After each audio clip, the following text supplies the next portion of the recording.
Russie ne va pas s'arrêter à l'Ukraine non plus. C'est mon avis personnel, mais c'est quelqu'un qui... c'est une politique qui est très très dangereuse et très menaçante. En fait, comme on le voit aujourd'hui, c'est un discours de la haine qui fait vraiment peur. Voilà, je vais rendre la parole. En tout cas, merci et bon courage à vous. Merci beaucoup, effectivement.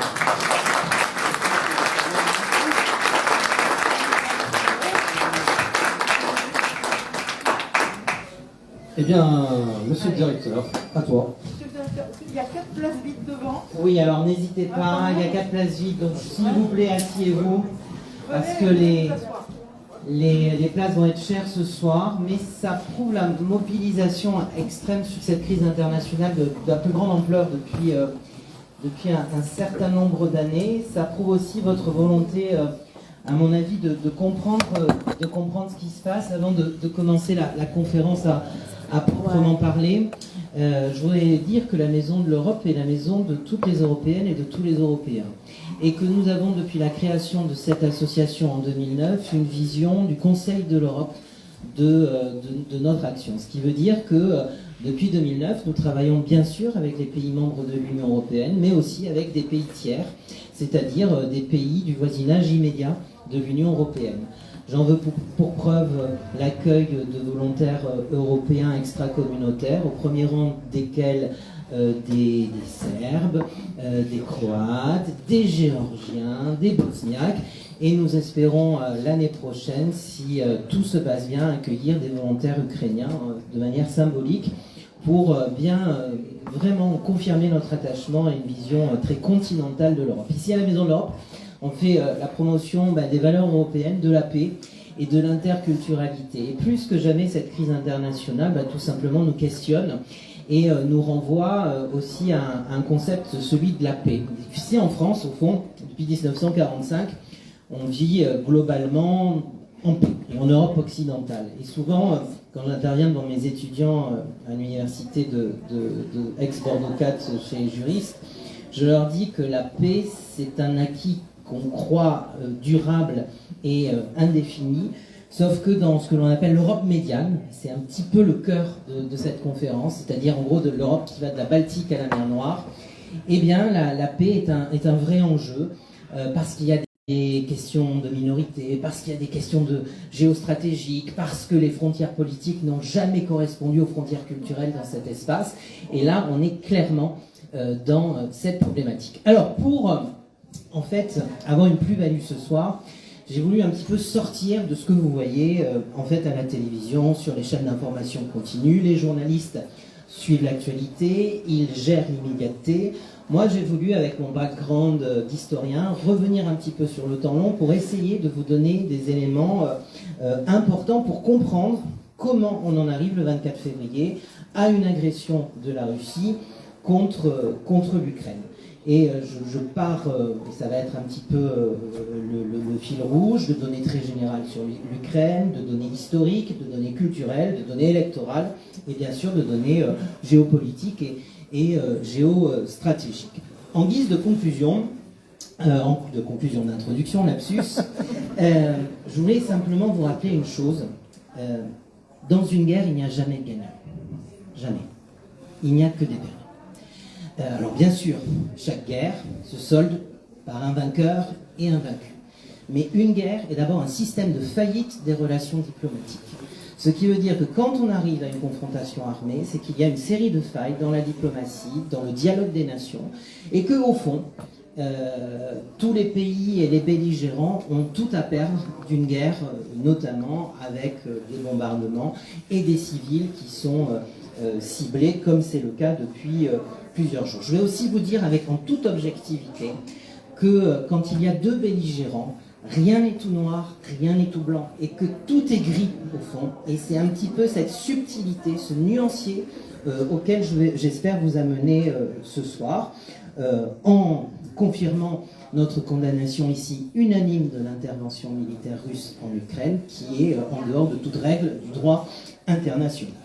Alors, pour commencer, on va partir, donc c'est 30 cartes. On va essayer de faire une grosse demi-heure, 3/4 d'heure, pour après qu'on ait un débat, à partir de cartes et de données générales. Alors, qu'est-ce que l'on peut dire? Je vais m'asseoir. C'est que d'abord, l'Ukraine, c'est un pays de 42 millions d'habitants, une superficie de 576 000 km², que c'est le 3e pays européen le plus grand avant la France, que 69% de la population réside dans les villes, contre 93 en France, ce qui veut dire que l'Ukraine est un pays qui est plus rural, beaucoup plus rural que nous. On verra que ça a des conséquences politiques et politologiques très fortes. Que la plus grosse ville, c'est Kiev, aux alentours de 2 millions d'habitants, qui est très proche, comme vous le voyez, de la frontière russe, ce qui explique pourquoi aujourd'hui il y a des incursions des militaires russes sur Kiev. Donc voilà, c'est à quelques centaines de kilomètres, moins de 100 kilomètres de la frontière russe. Qu'au niveau de l'économie et du PIB par habitant, on est dans un pays qui est quand même l'un des moins riches, on va dire, d'Europe, puisque c'est 8 600 $ par habitant, comparaison avec la France, 43 500 par habitant, et que nous sommes dans le dernier wagon des pays européens, avec la Bosnie, avec l'Albanie, avec le Kosovo et l'Ukraine, et donc le PIB, qui est un petit peu l'indice de la vitalité économique du pays, est quand même relativement fragile. Le salaire moyen en Ukraine est à peu près 500 €, pour donner une base, et on va aussi se dire que pour comprendre l'Ukraine, il faut la voir avec un double axe, un axe vertical et un axe horizontal. L'axe vertical, c'est ce fleuve dont on va beaucoup parler ce soir, qui est le Dniepr. Moi, c'est comme ça que je vais le prononcer. Sûrement, ce n'est pas la bonne prononciation, et je ne suis pas ukrainophone, donc je m'en excuse, mais qui est ce fleuve qui passe par Kiev et qui rejoint la mer Noire, qui sert pendant des siècles de frontière naturelle, et on va voir qu'il sert de distinguo entre l'Ukraine de l'Ouest et l'Ukraine de l'Est. J'y reviendrai tout à l'heure. Et l'axe horizontal, c'est que pour comprendre l'Ukraine, il faut la regarder d'ouest en est. La réalité de l'Ukraine de l'Ouest est très différente de la réalité de l'Ukraine de l'Est, et on va le voir en termes religieux, en termes linguistiques et en termes politiques. On va rapidement aussi montrer que c'est un pays, je disais, de fracture économique, que le PIB par habitant est aussi très différent, en gros, entre l'Est et l'Ouest. Et on voit que des régions que lorgne la Russie sont plutôt riches. Pourquoi? Parce que nous avons une industrie, des bassins miniers, des minerais dans ces régions. On va voir que, en fait, le PIB correspond donc à cette Ukraine industrialisée et après cette Ukraine plus agricole, que confirme la carte suivante qui arrive, où on voit l'Ukraine agricole qui est plutôt au centre et un petit peu à l'ouest. Voilà un petit peu pour la présentation très globale, mais je voulais qu'on y revienne ensemble. Simplement vous dire, si peut-être revenir, c'est que l'industrialisation de l'Est de l'Ukraine a été planifiée par l'Union soviétique, et ce, à partir des années 20 et des années 30. Ce qui veut dire que là, c'est clairement un héritage de l'Union soviétique. On verra que l'héritage et les héritages sont relativement importants en Ukraine. Si on continue, on va maintenant parler des données géohistoriques.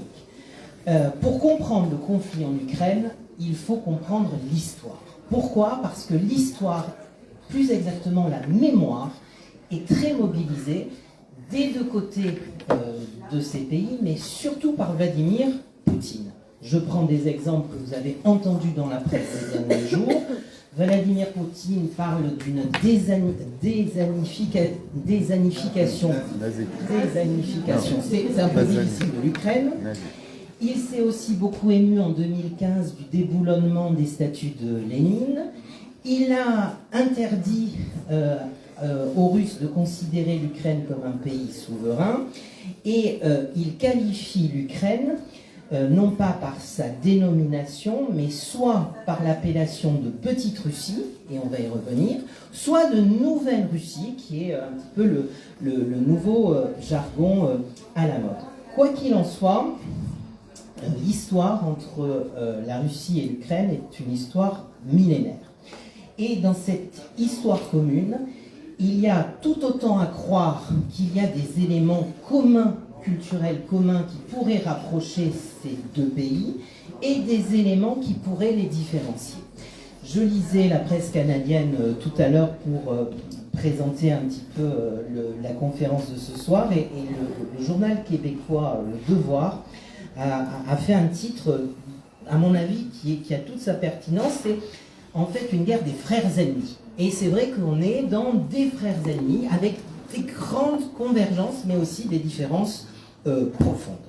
Alors si jamais, pour vous expliquer un petit peu ce je t'aime moi non plus, ou en fait cette concomitance, mais cet éloignement, il faut remonter très loin. Et on va partir au 9e siècle avec la Russe de Kiev. La Russe de Kiev, c'est quoi? C'est le premier État slave qui est créé et qui va partir dans son apogée des frontières donc, de la Finlande actuelle, donc de la mer Baltique à la mer Noire. Et dans l'imaginaire russe, le Russe de Kiev, la capitale c'est Kiev, c'est un peu l'équivalent de nos Gaulois. Ce qui veut dire que dans l'imaginaire russe, le berceau de la Russie, le cœur de la Russie, se situe dans la Russe de Kiev, et donc l'Ukraine et la Russie sont en fait un tout commun. Là, il y a deux parallélismes à faire. Je l'ai dit, c'est un peu nous et nos Gaulois. C'est comme si nous étions privés de nos Gaulois. Je simplifie. Il y a aussi un autre parallélisme qui a abouti aussi sur une guerre, qui est la problématique de la Serbie avec le berceau serbe des monastères du Kosovo. Et on est vraiment dans la même logique qui fait qu'un État considère son berceau comme extérieur, en extraterritorialité de son pays réel. Et donc, à partir de là, et dans l'inconscient, dans l'imaginaire russe, il y a une forme d'union organique, génétique entre Ukrainiens et Russes. Alors après, vous allez voir, on va passer plein de cartes et on va en quelques minutes passer en fait du 14e au 20e siècle.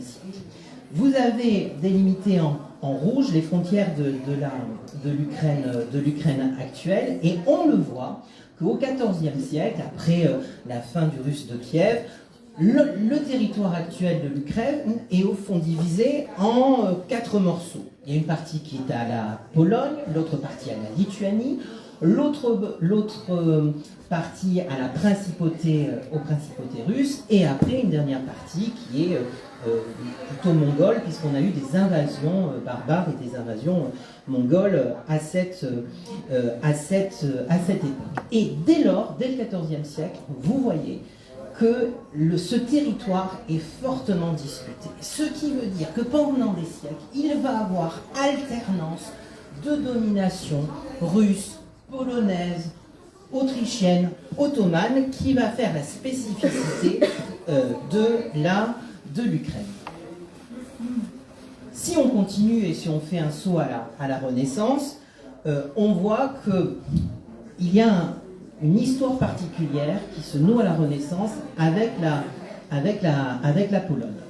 Et la Pologne va arriver avec naturellement des influences linguistiques, mais aussi des influences religieuses. Ce qui veut dire que sur l'ouest de l'Ukraine, et on va le voir tout au long des siècles, va se développer plutôt une église catholique. Alors que sur le reste, au fur et à mesure, en gros, de l'influence russe qui va descendre sur l'Ukraine, va s'imposer, au fond, l'orthodoxie. Et à partir de là, les deux Ukraines, l'Ukraine de l'Ouest et l'Ukraine de l'Est, arrivent. Si jamais on fait un saut plus vers le XVIIe siècle, il y a quelque chose d'important qui se passe au milieu du XVIIe siècle, c'est ici. C'est un État qu'on appelle la Zaporogie, ou les Cosaques Zaporogues. Alors derrière ce nom totalement barbare, vous imaginez des Cosaques qui vont fuir la Pologne parce qu'ils ne se sentent plus, j'allais dire, protégés par les Polonais et veulent partir du joug polonais, et vont créer un État indépendant qui va résister aux Polonais, qui va résister aux Russes et qui va résister aux Ottomans.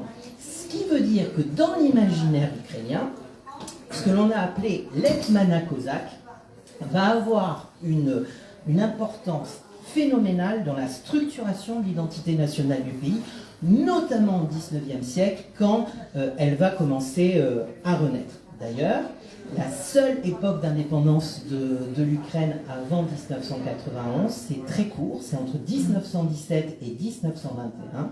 Et en 1917, le nouvel État ukrainien indépendant s'appellera l'Hetmana ukrainien, en mémoire et en conséquence ou coïncidence avec cet État indépendant qui a donc résisté à 3 grands empires. On va passer, toute résistance et tout bon moment à une fin, et donc après quelques siècles, un gros siècle d'existence, cet État cosaque en fait fait une union avec la Russie grâce au traité de Pereyaslav en 1654 qui assure l'allégeance des Cosaques, donc Zaporog, à la Russie. Et c'est à cette époque que, au fond, commence à se matérialiser les deux Ukraines, où en fait la ligne de séparation entre la sphère d'influence russe et la sphère d'influence polonaise suit tout simplement le fleuve dont j'ai parlé tout à l'heure. Exactement. Et c'est une fracture importante puisque vraiment au XVIIIe siècle se cristallisent en fait deux Ukraines.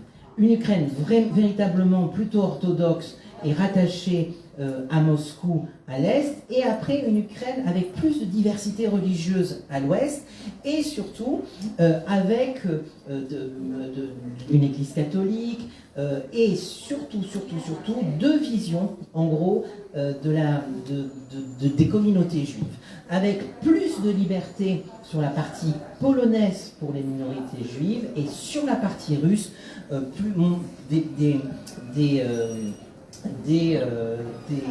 communautés juives qui sont beaucoup plus contraintes.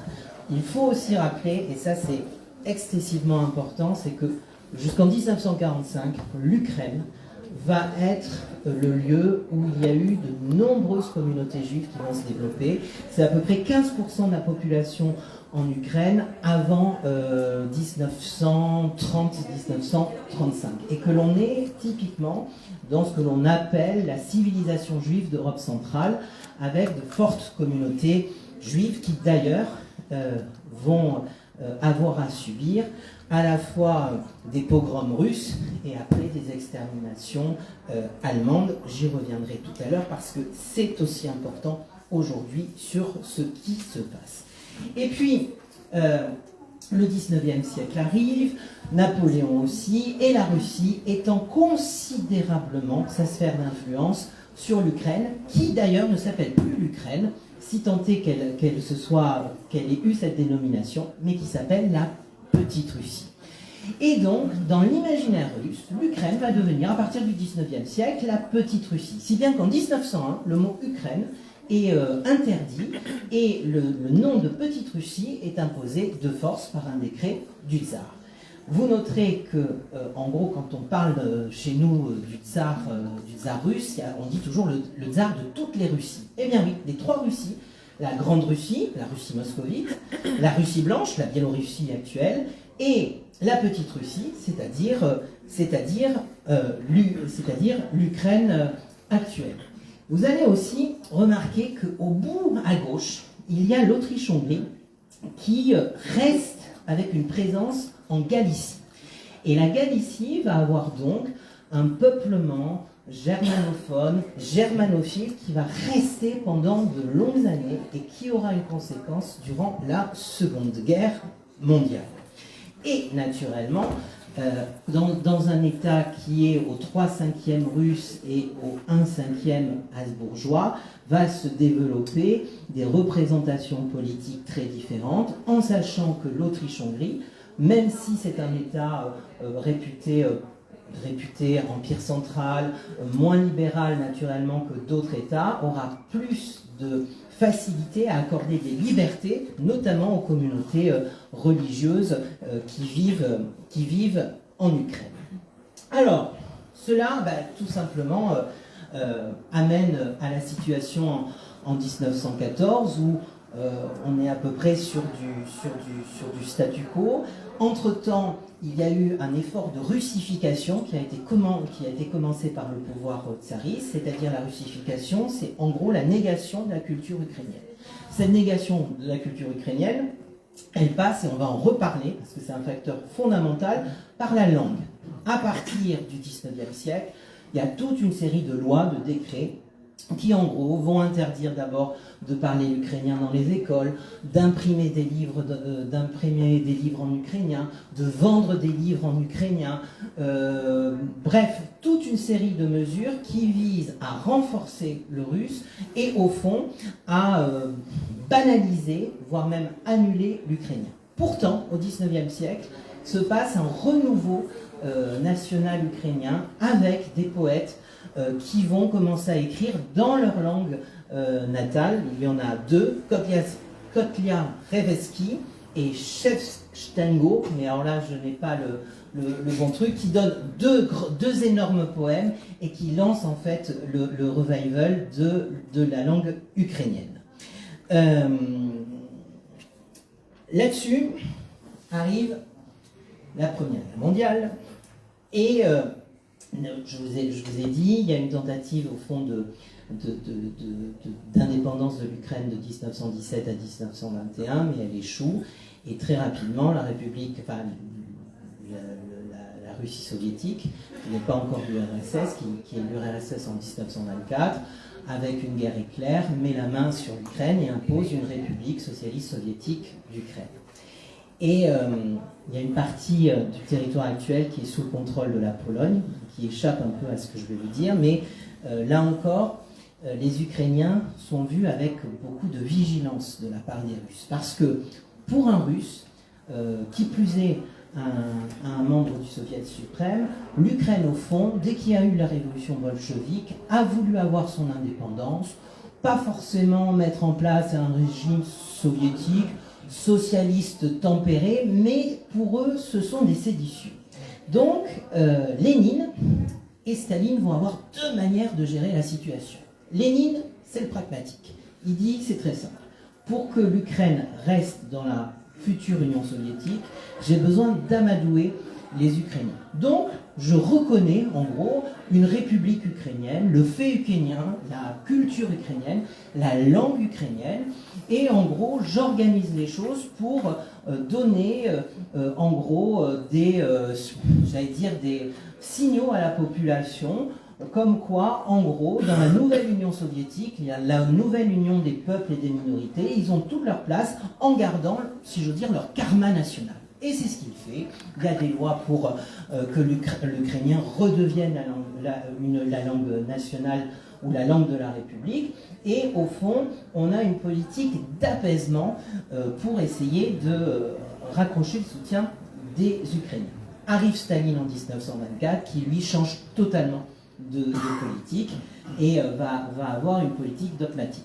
1933, il décide du jour au lendemain l'arrêt de ce qu'on appelle l'ukrainisation, ou plus exactement l'enracinement, puisque c'était comme ça que Lénine parlait de sa politique d'apaisement, et recommence une politique de russification digne des tsars au XIXe siècle. Et là, l'Ukraine va être un laboratoire de ce qui servira par la suite à l'ensemble de l'Union soviétique. D'abord, il y a les déportations de toutes les populations qu'il juge halogènes, et notamment les populations juives, à qui il ne fait pas véritablement confiance, parce que pour lui, les juifs d'Ukraine ont des liens avec des liens notamment de famille, avec des juifs polonais, des juifs tchécoslovaques, des juifs romains. Et donc c'est une forme d'international un peu contraire à l'internationale socialiste ou communiste. Et donc, il utilise un décret de la nouvelle constitution qui vise à donner à chaque minorité un bout du territoire russe, et des milliers de juifs sont envoyés dans un oblast, une région qui est actuellement vers la Mongolie, pour créer un oblast juif. Et d'ailleurs, il existe toujours, cette région existe toujours, et ça fait partie des rares foyers juifs d'Asie, si ce n'est le seul, qui préexiste toujours. Donc, premièrement, déportation des populations allogènes, et deuxièmement, il y a une résistance dans la paysannerie. Dans les années 20, dans les années 30, l'enjeu stratégique pour l'Ukraine, c'est une terre arabe. C'est le grenier à blé de l'URSS. C'est l'Ukraine qui fait manger, en gros, l'Union soviétique. Et les paysans ukrainiens, qui sont assez attachés à leurs terres, ont très très mal vécu la collectivisation des terres, les nationalisations. Et donc, il y a des spams, des révoltes paysannes. Et pour tout simplement les mettre à genoux, Staline va provoquer une famine qui est connue dans l'histoire ukrainienne sous le nom d'Holodomor, qui signifie donc famine, et ce sont des millions de personnes qui vont mourir de faim et qui vont être donc remplacées. Et donc au-delà de l'extermination programmée par la fin des populations ukrainiennes, il y a une volonté de repeupler l'Ukraine. Et il fait venir des Russes de souche qui vont, comme par hasard, et là vous allez avoir un premier élément de l'actualité, qui, comme par hasard, il installe ici, c'est-à-dire dans les régions de l'Est, les régions industrielles, les régions où il y a du minerai, très proches des frontières administratives avec la Russie. Et cette population russe est multipliée par 3 en Ukraine entre 1933 et 1942. On passe d'à peu près 10% à 30% de la population, ce qui veut dire qu'il y a une déstabilisation sociologique, démographique de l'Ukraine à cette époque. On va terminer par aussi les expérimentations que Staline fait avec la police politique, le NKVD, et naturellement tous les assassinats politiques qui ont lieu sur des militants nationalistes ou séparatistes ukrainiens, ainsi que les déportations vers le Goulag, c'est-à-dire vers la Sibérie. Donc on va garder en mémoire que sous l'URSS et avant la Deuxième Guerre mondiale, il y a une vraie volonté d'extermination d'une certaine partie de la population, de changement, alors là pour le coup j'allais dire de grands déplacements et de grands remplacements des populations. Là c'est très clair, c'est très net, c'est une planification de l'État russe pour aussi modifier la démographie ukrainienne. Et nous arrivons en 1942, lorsque nos amis allemands, qui n'étaient pas nos amis à l'époque, décident en fait l'opération Barbarossa, c'est-à-dire de reprendre les traces de Napoléon, puisque c'était ça dans l'image d'Hitler, et d'atteindre la Russie pour coloniser. Et là, se passe un moment historique très compliqué, parce que très paradoxal, qui est très utilisé par Vladimir Poutine en ce moment. Pour les Russes, et pour la mémoire russe de la Deuxième Guerre mondiale, la mémoire communiste, les Ukrainiens ont été un peuple de collaborateurs.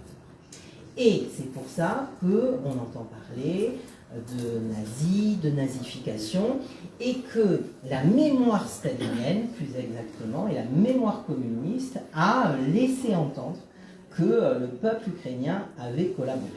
Dans les faits, et comme partout durant la Seconde Guerre mondiale, même en France, voilà exactement ce qui s'est passé. On l'a dit, Staline a eu une politique totalitaire, sanglante avec les Ukrainiens.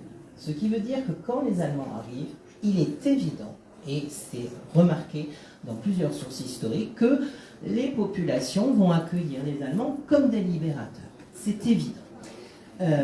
Et une partie de la population, aussi importante que la population française à la même époque sous Pétain, va décider de collaborer et va avoir des pratiques dites collaborationnistes, c'est-à-dire que l'on part vers des enrôlements dans la Waffen-SS, etc., etc.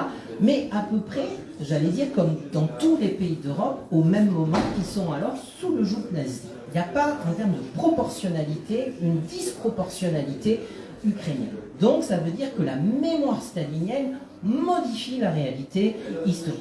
La vraie vérité, si j'ose dire, c'est que dans cette collaboration ukrainienne, elle est très centrée sur une région qui est ici. C'est la région de la Galicie, on en a parlé, c'est une ancienne région de l'Autriche-Hongrie. C'est là où il y a le plus de population germanophone. C'est là aussi où on trouve des Ukrainiens germanophiles. Et c'est plus cette partie immédiatement limitrophe qui aura plus de propension à collaborer. Mais pourquoi collabore-t-il ? Il collabore parce qu'il trouve que les Allemands sont des libérateurs, mais surtout, il y a un plan et un projet. C'est l'indépendance de l'Ukraine. Et voilà où, en fait, la machine se grippe. C'est que sur les premiers mois de l'avancée allemande, on peut dire que la population reçoit les Allemands comme des libérateurs. Mais très vite, ils vont proposer un projet d'indépendance qui sera refusé par Hitler et qui va diligenter des arrestations massives parmi les nationalistes ukrainiens qui l'ont pourtant aidé dans sa conquête de l'Ukraine. Et à partir de là, mais très rapidement, parce que 1942, c'est l'opération Barbarossa, dès 1943, au fond, il y a un retournement de la population où elle comprend qu'elles sont passées des mains d'un dictateur rouge à un dictateur brun et qu'au fond, ça ne changera rien. Et donc, il va se passer comme ce qui s'est totalement passé en France, c'est que la population va se réfugier dans une forme de neutralité, c'est-à-dire qu'ils ne vont ni résister ni collaborer, ils vont plutôt subir, et c'est ça la vraie histoire de l'Ukraine durant la Seconde Guerre mondiale. Sauf que, ça c'est l'histoire, mais la mémoire stalinienne fait du peuple ukrainien un peuple de collaborateurs. Et c'est pour ça que dans la rhétorique de Vladimir Poutine, on a cette histoire qui revient constamment de nazis, d'extrême droite. L'extrême droite existe en Ukraine aujourd'hui, un petit peu comme partout en Europe, mais elle n'est pas de manière électorale ou de manière, j'allais dire, sociologique, disproportionnée par rapport à d'autres pays européens. Donc ça, c'est ce qu'on pourrait appeler, d'une certaine manière, une fake news.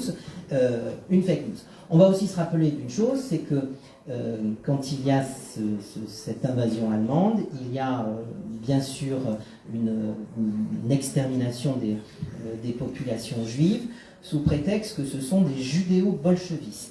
Et que, en gros, les dignitaires russes sont, et c'est là où on voit un petit peu le changement par rapport à tout à l'heure, sont pour majeure partie des personnes de confession juive, et ça sert notamment à de nombreux pogroms et de nombreuses exterminations.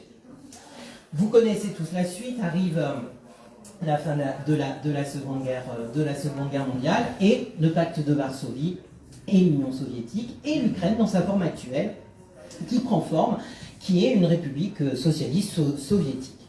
Et en 1954, Khrouchtchev donne à l'Ukraine la Crimée, parce que c'est le tricentenaire du traité dont je vous ai parlé, qui en fait, où le royaume indépendant cosaque a fait allégeance à la Russie moscovite. Et donc, étant donné que c'est une république en 1954 soviétique assez exemplaire, qu'au fond c'est toujours le grenier à blé de l'Union soviétique, qu'ils en ont quand même bien besoin, Khrouchtchev laisse la Crimée à l'Ukraine. À l'époque, la Crimée, c'est intéressant, en fait il la laisse, pourquoi ? Parce que la Crimée a été totalement décimée durant la guerre. Et en Crimée, en 1954, ben, c'est très pauvre, c'est très dépeuplé, et il pense en faisant ça permettre aux paysans ukrainiens qui ont du savoir-faire à l'école de venir en fait cultiver les terres arables de la Crimée.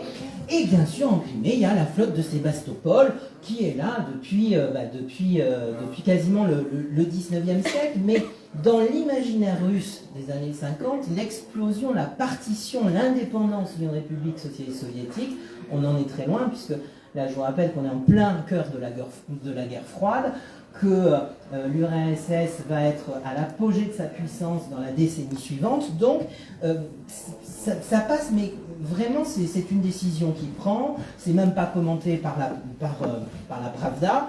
On est sur quelque chose qui est relativement banal.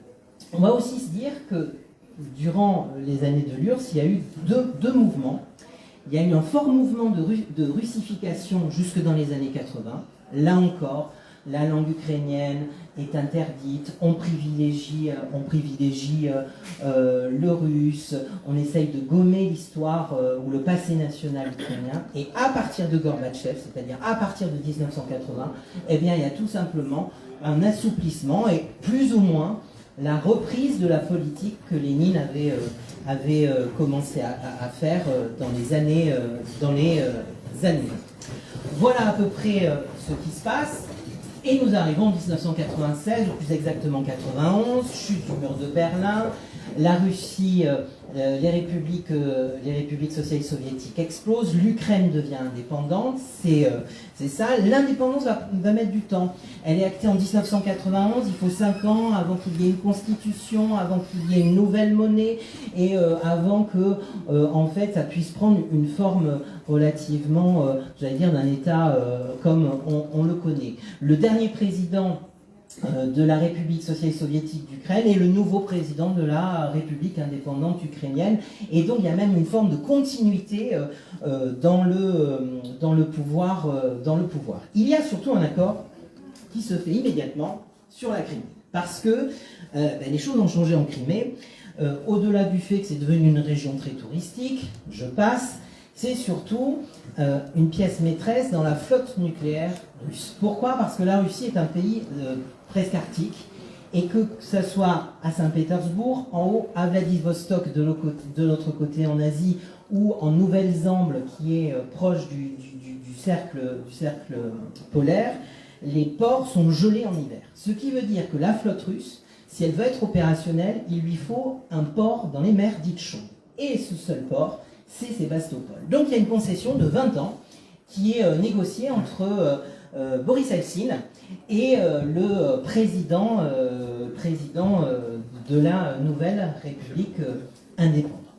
Donc voilà à peu près, on a un peu brossé l'histoire, et là on arrive sur les derniers points qui vont donner les grandes indications de ce conflit. C'est des données géoculturelles et géopolitiques.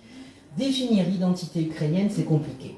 Pourquoi ? Parce qu'on voit que l'histoire est assez partagée, qu'il y a un passé commun avec la Russie, mais un passé très complexe. Et au fond, comment tester l'identité ukrainienne ? Pour moi, je pense qu'un élément opérationnel, c'est la langue.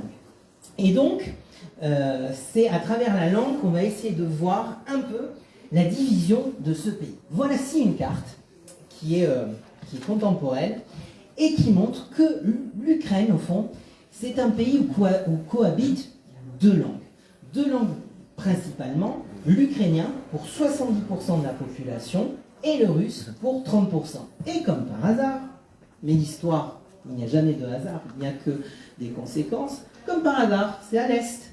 Après que Staline ait déplacé les populations, les ait exterminées, et envoyé des Russes de souche dans ces régions qui sont riches, qui sont industrielles. Et bien, comme par hasard, le russe est majoritaire dans cette partie de l'Ukraine, qui d'ailleurs, le fleuve dont on parle est ici, passe ici, est vraiment sur la rive droite de ce fleuve.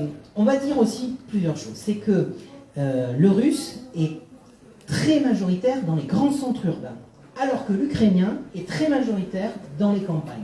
Ce qui veut dire que, en gros, au-delà de cette Ukraine ukrainophone de l'Ouest et russophone de l'Est, on a aussi une différence entre les villes et les campagnes. Ce qui est aussi intéressant quand on fait un peu de linguistique comparée, c'est de voir comment ce que veut dire Ukraine en ukrainien et ce que veut dire Ukraine en russe. Alors ça, c'est assez amusant. En russe, Ukraine, ça veut dire frontière. Pour un russe, l'Ukraine, c'est la frontière. Alors, c'est une frontière. Alors les frontières, ça c'est des cours de fac, il y a plusieurs acceptations de la frontière. Ici en France, une frontière, c'est très bête, c'est une ligne, et puis c'est une ligne de démarcation. Voilà. Chez les Slaves et chez nos amis anglo-saxons, c'est plus compliqué. Une frontière, c'est une zone. Voilà, c'est une zone tampon, c'est une zone d'interculturalité, ça peut être une zone d'échange. Voilà, c'est une zone. Et donc l'Ukraine, c'est une frontière organisée, la frontière russe organisée. Côté ukrainien, le mot Ukraine, c'est plus le pays natal, la patrie, le chez-soi, l'intérieur. Et vous voyez ces deux acceptations, mais qui en disent long sur la conception, j'allais dire, et sur l'imaginaire ukrainien et russe. Les deux langues sont très cousines, au fond, puisque c'est le même groupe, c'est les langues slaves orientales, on peut les comprendre l'une et l'autre, beaucoup de gens parlent les deux, il y a aussi beaucoup de familles mixtes qui sont ukrainiennes et russes, donc au-delà de cette bipartition, il y a aussi beaucoup de porosité entre les deux, en sachant que jusqu'à une loi très récente, les médias, les réseaux sociaux étaient majoritairement en russe et accessoirement en ukrainien. Et donc, en fait, quand vous voyez cette carte, vous vous dites, bon, on a deux Ukraines. Ma question, c'est est-ce que ça transparaît dans les élections? Est-ce qu'au fond, ces deux Ukraines, où déjà on voit qu'on a on voit pourquoi les Russes ont pris la Crimée, pourquoi ils sont dans l'Est, mais est-ce que électoralement, il y a une conséquence? Eh bien oui. On va passer tous les résultats des élections 2004, 2010, 2014. En orange, vous avez les partis nationalistes pro-européens, en gros tournés vers l'Europe, et en bleu, vous avez les partis pro-russes, exactement ce qu'on appelle le parti des régions, qui, comme son nom l'indique, veut une grosse autonomie des régions, notamment russophones. Donc là, nous sommes en 2004. Ça se confirme en 2010. Jaune, pro-occidentaux, et bleu pro-russe, et ça se confirme aussi en 2014 avec on va dire en marron clair ou foncé les pro-occidentaux et en rouge les pro-russes. Donc ça veut dire que le pays est divisé culturellement, est divisé linguistiquement et divisé aussi politiquement.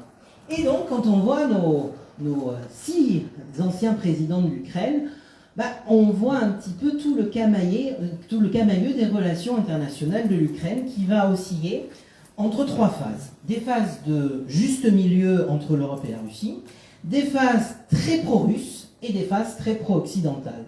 Pour faire simple, 91-94, avec le premier président qui était l'ancien président de la République socialiste soviétique d'Ukraine, on est sur un juste milieu et une politique d'apaisement. À partir de 1994 et jusqu'en 2005, on est vraiment sur une politique pro-russe. À partir de la révolution orange, on est sur une pente plutôt pro-occidentale qui est cassée en 2010 avec un nouveau moment court, 2010-2014, relativement pro-russe. Et à partir de 2014, que ce soit le président actuel, Zelensky, ou son prédécesseur, plutôt sur une approche occidentale. La démocratie ukrainienne est une démocratie fragile. Plus démocratique que la Russie, mais une démocratie fragile. 3 éléments. D'abord, c'est un pays où l'écosystème démocratique et parlementaire est encore complexe. Vous regarderez sur Internet, c'est le Parlement en Europe où on se bat le plus. Voilà, les députés se battent le plus en Ukraine. Voilà. Il y a aussi, et il faut pas s'en cacher, de la corruption. Si le président Zelensky est passé, c'est parce qu'il avait un programme anti-corruption. Et donc il y a une vraie corruption endémique, mais ce n'est pas le propre de l'Ukraine, c'est le propre d'un bon nombre de pays d'Europe médiane. Donc ce n'est pas une spécificité ukrainienne, c'est un indicateur comme d'autres. Et après, surtout, c'est qu'en 15 ans à peu près, il y a eu quand même 2 révolutions. Il y a eu la révolution orange en 2004 et la révolution Maïdan en 2014. Ce qui veut dire que nous sommes en fait sur une démocratie fragilisée, en cours d'affermissement, mais qui est quand même fragile. Alors, Là aussi, on va sortir de l'image d'Épinal parce que je ne veux pas être l'affreux français qui juge mes amis ukrainiens. On va simplement collectivement se rappeler, nous qui sommes français dans cette salle, que la démocratie en France, on a une première expérimentation en 1791 et qu'en fait, elle s'est vraiment stabilisée en 1870. Donc il nous a fallu presque un siècle.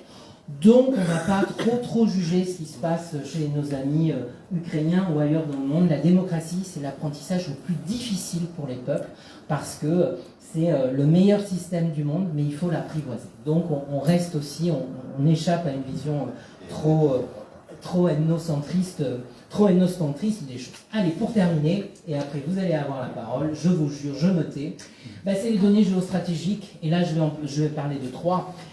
Tout d'abord l'énergie. L'énergie, les ressources naturelles sont des actrices fondamentales des relations internationales, comme l'eau. C'est méconnu, mais pourtant ça sera un enjeu majeur du XXIe siècle, parce qu'elles sont en voie de raréfaction. Et là, vous avez tout simplement l'acheminement du gaz naturel de la Russie vers l'Europe. Le gaz naturel en Russie, c'est 20% de la production mondiale, et c'est 40% du marché européen. Et vous le voyez, l'Ukraine n'est pas le seul pays par lequel il y a des gazoducs et il y a un ferroutage, mais c'est quand même un pays important, à la fois pour l'Europe, mais aussi pour la Russie, pour vendre son gaz. On va aussi se rappeler que l'Ukraine tire une partie de son budget de taxes qu'elle peut prendre, ou de remises qu'elle peut prendre, parce qu'il y a du gaz russe qui, tout simplement, transite par elle. Il y a aussi, et enfin, mais là, j'ai voulu terminer par là, le contexte international, parce que vous en avez beaucoup entendu parler en ce moment. La question de la Crimée que j'ai déjà évoquée, sur lequel je ne reviendrai pas, mais surtout, en fait, l'élargissement de l'OTAN depuis les 10-15 dernières années, alors que quand l'URSS a explosé, il y a eu un accord tacite entre les Russes et les Américains de ne pas forcément étendre l'OTAN. Or, l'OTAN s'est considérablement étendue aux pays baltes, à la Pologne, au groupe de Visegrad, à la Roumanie, à la Bulgarie, et naturellement, ça n'a fait que revigorer est-ce que c'est une paranoïa? En tout cas, une inquiétude ou un fantasme russe qui fait que depuis Napoléon, l'ennemi vient de l'Ouest. Et que chaque fois qu'on vient challenger un petit peu la frontière ouest de la Russie, donc à proximité de la capitale Moscou, ça génère des crispations et ça peut aboutir très concrètement à une crise comme ce que nous connaissons aujourd'hui, puisque je vous rappelle que Vladimir Poutine n'avait qu'une seule peur, c'est que l'Ukraine demande son adhésion à l'Union européenne, mais surtout à l'OTAN. Et il ne voulait pas avoir des missiles ou des contingents de soldats aussi proches de Moscou. On va aussi se rappeler que cette histoire de la frontière intégrale, c'est quelque chose qui est la ligne rouge de l'histoire de la Russie depuis un siècle, depuis Lénine, depuis Staline. C'est le mythe du garde-frontière communiste. On est vraiment dans quelque chose qui est de l'ordre de la culture politique et qui explique peut-être une partie, même irrationnelle, de l'intervention russe en Ukraine. L'intervention russe en Ukraine, vous la voyez sur cette carte, ça part de la Crimée qui a été déjà annexée en 2014, ça part aussi vers le Donbass, qui sont les régions les plus russophones pour les raisons historiques et culturelles dont j'ai parlé, et naturellement Kiev, qui a moins de 100 km de cette frontière. Très concrètement, même si j'aime pas faire ça, mais c'est assez intéressant de le faire, si on essaye de trouver des parallélismes historiques, étrangement, pour un historien, c'est à mi-chemin entre la crise des Sudètes en 1938, où Hitler veut rapatrier des minorités allemandes au sein de l'Allemagne. C'est très très net dans l'instrumentalisation des minorités et des républiques autoproclamées. Et tout le jeu en ce moment de faire ferrouter des armes sans pour autant intervenir de manière militaire et physique, moi, me fait penser étrangement à la guerre d'Espagne en 1936. C'est un juste milieu des deux, qui ne me fait pas augurer que de bonnes choses, parce que ça veut dire que c'est véritablement une poudrière et que c'est véritablement tendu. Avant de finir, je voudrais attirer votre attention sur le fait que on est d'accord, on est hyper polarisé sur l'attaque de la Russie et sur l'Est et le Nord. Mais il y a depuis très longtemps des conflits, notamment ici en Transnistrie, ce pays dont vous n'avez jamais entendu parler puisqu'il n'existe pas, bien entendu, puisque, comme dans le Donbass, c'est une république autoproclamée russophone à 100% entre la Moldavie et l'Ukraine, et ce pays, et c'est pour vous montrer peut-être, et j'en terminerai ici, que, en fait, les réalités occidentales, si on veut comprendre ce qui se passe, il faut les abandonner. Les réalités en Europe médiane, on est dans un monde différent, parce qu'il y a eu un cycle historique différent. Et bien la Transnistrie, je ne sais pas si vous êtes au courant, eh bien tout simplement, c'est la dernière dictature stalinienne du monde. Et ces photos ont 3 ans, 2 ans, 4 ans. Et là, ça a été pris sur le site officiel du gouvernement de Transnistrie. Ce qui veut bien dire, bien sûr, la Transnistrie, gouvernement fantoche, sponsorisé par la Russie, par Vladimir Poutine, on est d'accord, sinon il n'aurait pas tenu. Ce qui veut dire que la question des minorités, du marionnettisme, de l'héritage, est absolument prégnante dans cette Europe médiane. Voilà, moi, ce que je voulais vous dire. J'espère que je vous ai donné quelques informations. C'était peut-être un peu dense, historique, culturel, géostratégique. Et puis maintenant, c'est à vous de poser des questions et j'aurai beaucoup de plaisir à y répondre. Je vous remercie.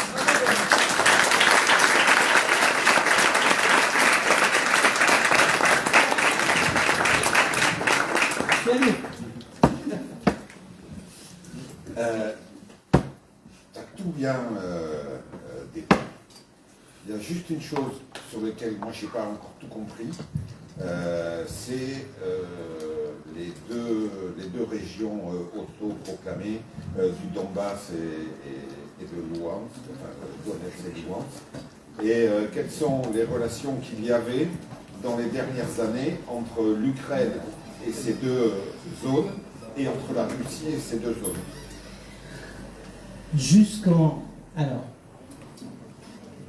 les relations entre ces républiques autoproclamées et l'Ukraine sont des plus difficiles pendant que des pro-européens nationalistes, on va dire, sont au pouvoir. Elles se réchauffent entre 2010 et 2014, avant la révolution de Maïdan, puisqu'on a le parti des régions qui est au pouvoir.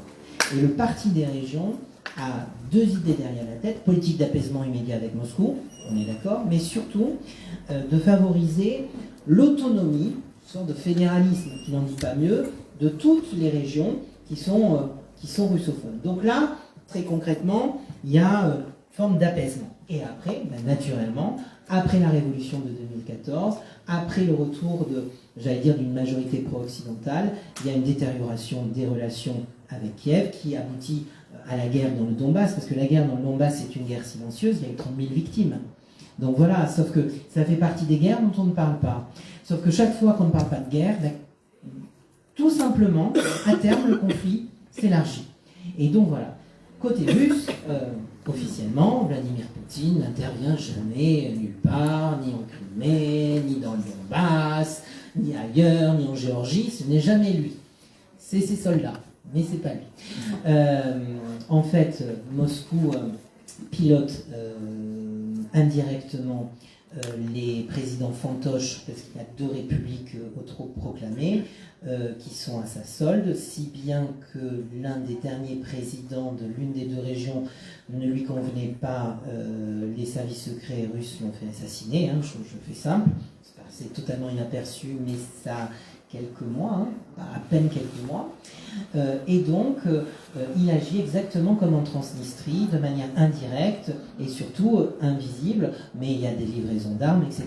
Il y a surtout, en fait, dans le Donbass, il y a aussi une caractéristique, d'ailleurs des 2 côtés, mais il y a l'envoi de légions de milices. Et notamment Moscou, mais aussi Kiev, là les 2 sont, à mon avis, sur à peu près les mêmes choses, envoient des miliciens, c'est-à-dire pas de l'armée régulière, pour aider les séparatistes, ou au contraire pour, j'allais dire, endiguer les séparatistes. Ce qui veut dire que très concrètement, on est là-dessus sur une guerre silencieuse, mais surtout sur une guerre très indirecte, au fond. Donc voilà à peu près pour la situation de cette région du Donbass. Qui a une autre question? Oui. Bonsoir. La Moldavie est en grise. Alors, c'est quoi son statut? Et la deuxième question, vous parliez d'une guerre qui a des zones grises. C'est quoi la zone grise de l'Ukraine? Alors, on va commencer par la Moldavie. La Moldavie, d'abord, c'est un pays roumanophone. On va commencer par là. Qui a eu son indépendance dans les années 90, où il y a eu, à partir de son indépendance, une première tentative de rapprochement avec la Roumanie, parce que il y a eu un univers politique, culturel, qui parle de la grande Roumanie, et donc de la possibilité peut-être un jour de réunir la Moldavie et la Roumanie, mais ça ne s'est pas fait finalement, parce que en fond, les forces politiques sont très, très vite arrivées en Moldavie après l'indépendance et ont préféré tout simplement continuer à être un pays indépendant. La Moldavie ne fait pas partie de l'OTAN et surtout très ennuyée par l'histoire de la Transnistrie, ici, qui est une enclave russe qui a autoproclamé son indépendance et qui permet à Moscou d'avoir un œil direct sur la Moldavie. Donc là, on serait sur un pays qui serait neutre. Moi, c'est comme ça que j'ai interprété les choses. Alors ça, c'est un petit peu comme l'histoire de la Suède et de la Finlande, qui ne sont pas dans l'OTAN, qui sont neutres, etc. Est-ce que c'est une neutralité qui vient vraiment de leur cœur, ou c'est une neutralité imposée par le géant russe? Voilà, moi j'ai ma réponse, mais je pense que l'ombre russe est quand même pas très loin. Alors après, sur les zones grises en Ukraine, ça veut dire quoi les zones grises? Des parties de l'Ukraine qui échapperaient à tout contrôle? Vous parliez que entre 2 belligérants, il y a... Ah oui. C'est pas gris, c'est pas blanc et noir, c'est gris, Okay. Voilà, d'un des 2 côtés. Totalement, ok. Très bien. Donc ça, c'est la question sensible de la soirée. Et donc, Merci. Non. Moscou ne t'écoute pas. Non, Moscou et Kiev là-dessus. Sincèrement, je pense que sur la zone grise, c'est exactement ce dont je parlais tout à l'heure sur l'envoi de milices, de bataillons, de l'armée non régulière des 2 côtés dans le Donbass, qui sont, dans les 2 cas, issus de l'extrême droite paramilitaire. Ça fait partie très clairement des zones grises de ce conflit, où d'ailleurs, côté russe, ce sont des légions paramilitaires dont je n'ai pas le nom, mais qui sont assez connues, de type néo-nazi. Et côté ukrainien, on a des milices du même acabit, mais aussi ça sert à beaucoup de personnes, notamment scandinaves, américains, qui viennent des milieux suprémacistes, de venir faire la guerre dans le Donbass. C'est cette zone grise, par exemple, qui doit être vue. Donc voilà, et c'est pour ça qu'en préliminaire, et ça je le dis, il n'y a que des perdants dans une guerre, rien n'est blanc, rien n'est noir, tout est gris. Et donc voilà, donc si jamais vous me demandez quelle serait la zone grise pour l'Ukraine, moi d'après ce que je sais, ce que je vois, ça serait plus ça, naturellement. C'est plus clair, quoi, parce que le gris... oui, totalement. Non, totalement. Et puis après, bon, je rappelle que les Russes, l'attaque de la Crimée, ils ont fait intervenir des forces armées en abandonnant des uniformes. Enfin, voilà, c'était alors là encore plus gris. Hein. Donc voilà. La fin de la concession, ouais. C'était quand? Alors, la fin de la concession, ça date de 2014. Et vous devez vous souvenir de ces images incroyables. Tout à l'heure, je vous disais que la démocratie, bon, c'est une démocratie en voie d'affermissement. Et je vous ai dit, le Parlement ukrainien, c'est le Parlement où on se bat le plus en Europe. Et c'est vrai.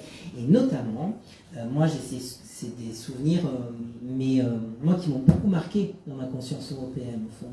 Où, à l'époque, c'est la majorité pro-russe qui est aux commandes, qui va donc renégocier une concession d'une vingtaine d'années ou presque plus avec la Russie. Et on a un Parlement qui est totalement barricadé pour signer cet accord.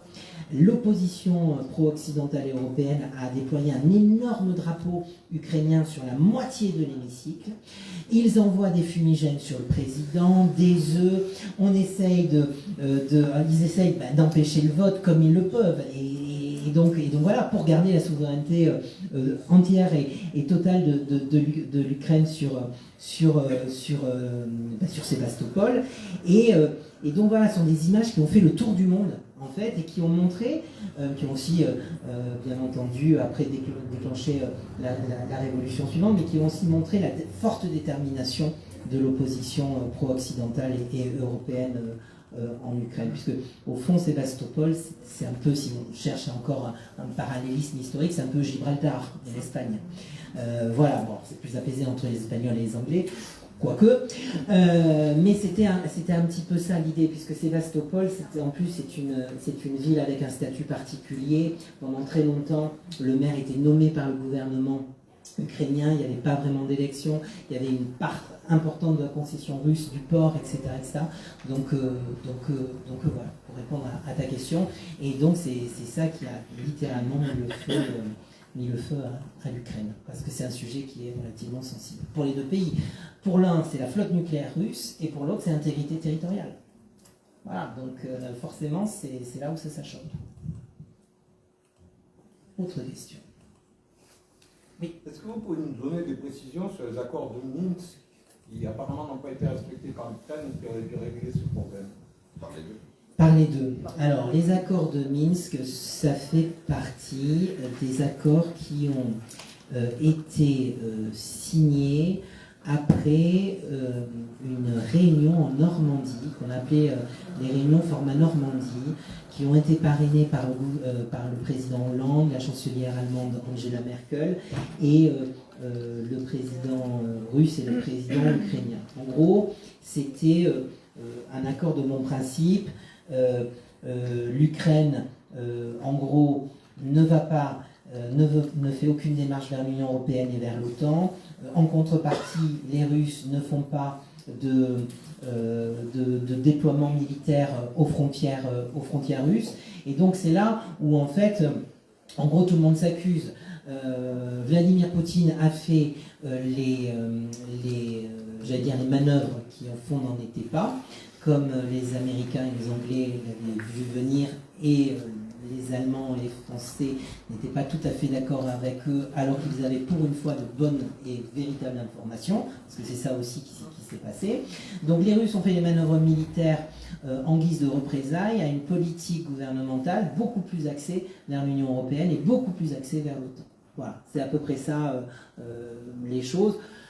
Voilà, signé à Minsk, en Biélorussie, dans un État qui aussi mériterait une conférence à lui seul, vu son alignement avec Moscou. Oui. Quelle est la part de l'extrême droite électorale? Oui. C'est très faible. Parce que c'est très utilisé par la propagande. C'est très faible, 5-8%.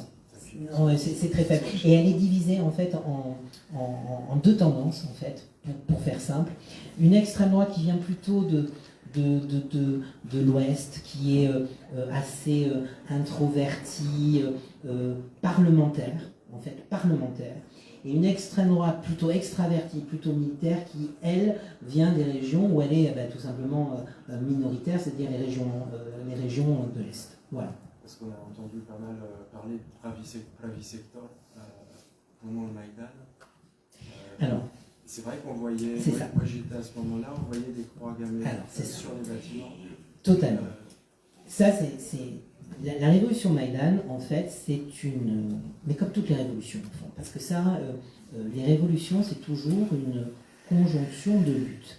Et dans cette conjonction, dans cette trajectoire de lutte, vous avez tout simplement un petit peu un camailleux de forces politiques ou un camailleux de la population qui s'y retrouve. Et c'est vrai que dans la révolution de 2014, l'extrême droite a été relativement active et s'est pris à croire et s'est pris à rêver de pouvoir peser politiquement en Ukraine. Sauf que j'allais dire, un petit peu cette colère était majoritaire des pros-européens, des pros-occidentaux qui ont marginalisé l'extrême droite. Mais c'est vrai, et c'est totalement vrai, qu'à l'occasion de cette révolution de 2014, il y a eu des militants néo-nazis, suprémacistes, néo-nazis, qui ont participé à ce moment de rébellion. Totalement. Mais c'était un phénomène minoritaire. Et en fait, ce phénomène minoritaire est instrumentalisé en fait par la Russie, parce que en fait, ça renoue avec le mythe stalinien que en fait les Ukrainiens ont collaboré, qu'il n'y a que des nazis en Ukraine, etc., etc. Et au fond, ça sert la propagande russe. Voilà, c'est aussi simple que ça. Comme nous, en 1914. Quand on regarde la propagande française sur l'Allemagne et la propagande allemande sur la France, on n'était pas mieux. Hein, donc voilà, tout ça, ce sont... Et oui, parce que la guerre, c'est aussi de la propagande. Et la propagande, c'est pas que maintenant, ça date depuis 1914 au fond. Et donc, dans les messages de propagande, il y a toujours de l'exagération, il y a toujours de la manipulation. Et c'est en fait le rôle des médias aujourd'hui, des historiens de demain, de faire le distinguo entre ce qui est vrai, le poids réel des choses et leur instrumentalisation politique. Mais c'est vrai. Vous avez fait tout à l'heure, pour essayer de voir la position des pays européens, de l'Union européenne dans cette situation, vous avez fait un parallèle tout à l'heure avec la situation de 1936 avec la guerre d'Espagne. Sauf que la guerre d'Espagne, c'était une guerre civile. Il n'y avait pas une intervention extérieure en Espagne, disons. Il y a eu une intervention extérieure, mais à la demande de forces intérieures.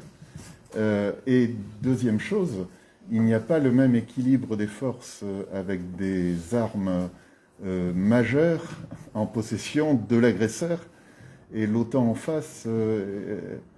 Qui a envie de déclencher quelque chose de très grave, quoi. Alors, il y a deux questions en une. L'histoire ne se répète jamais. Ça c'est sûr.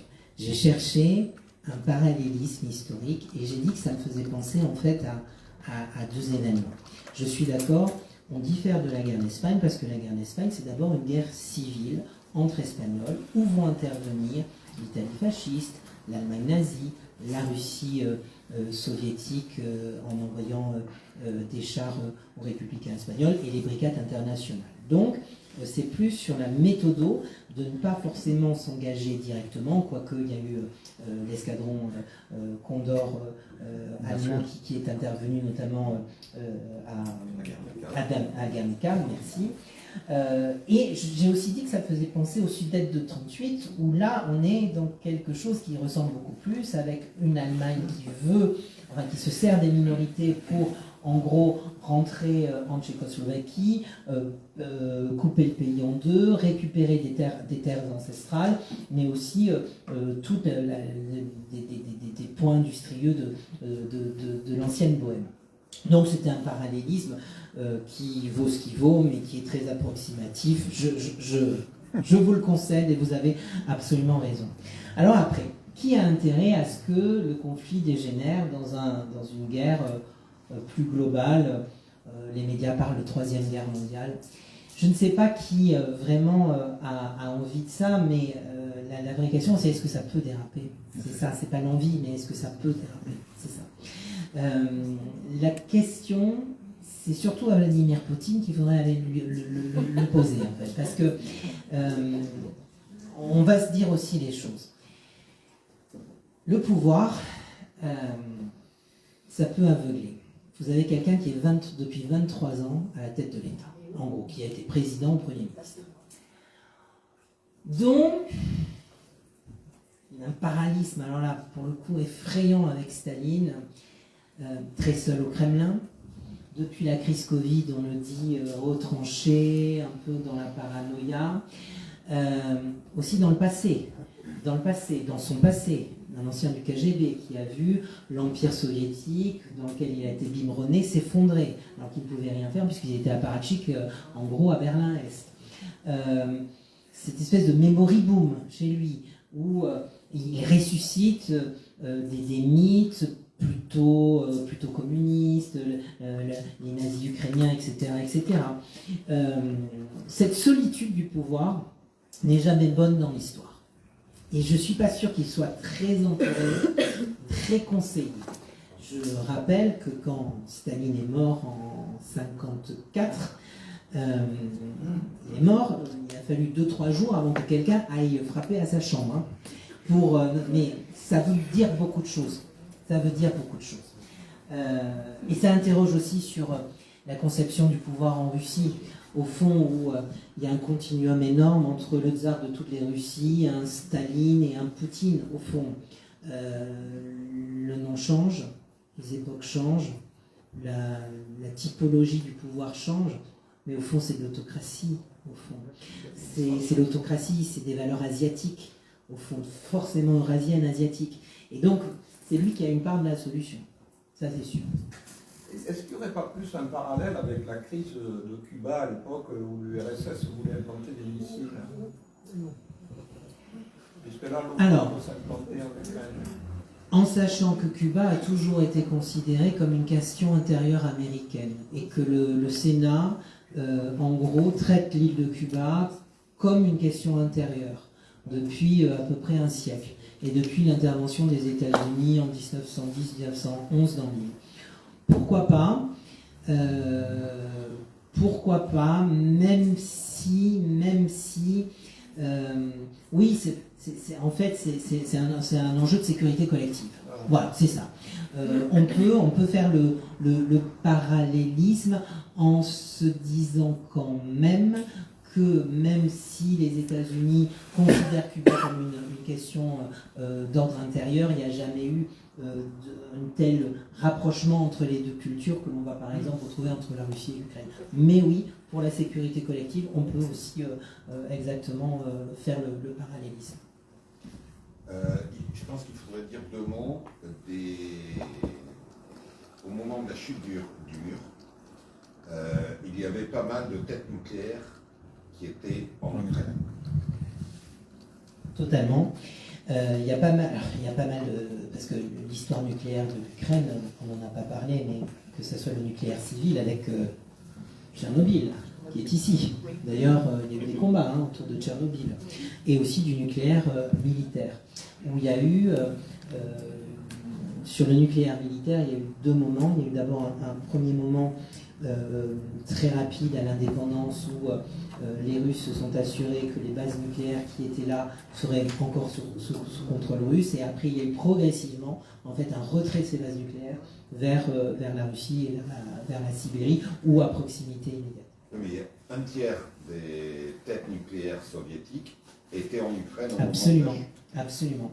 Et il y a eu c'était, excuse-moi, évidemment l'Ukraine, pourquoi on en a un tiers? Parce que c'est la République qui est le plus proche des anciens pays frères du pacte de Varsovie, mais qui est donc ipso facto très proche, alors on va pas parler de l'Autriche puisqu'elle était neutre, mais pas très loin de l'Italie, l'encablure de la Turquie qui est dans l'OTAN, et naturellement de l'Allemagne qui est à portée de tir très facilement. Oui, on est d'accord. Et donc c'était une propriété de l'Ukraine, et la communauté internationale a enjoint l'Ukraine de ne pas en fait participer au club des puissances nucléaires.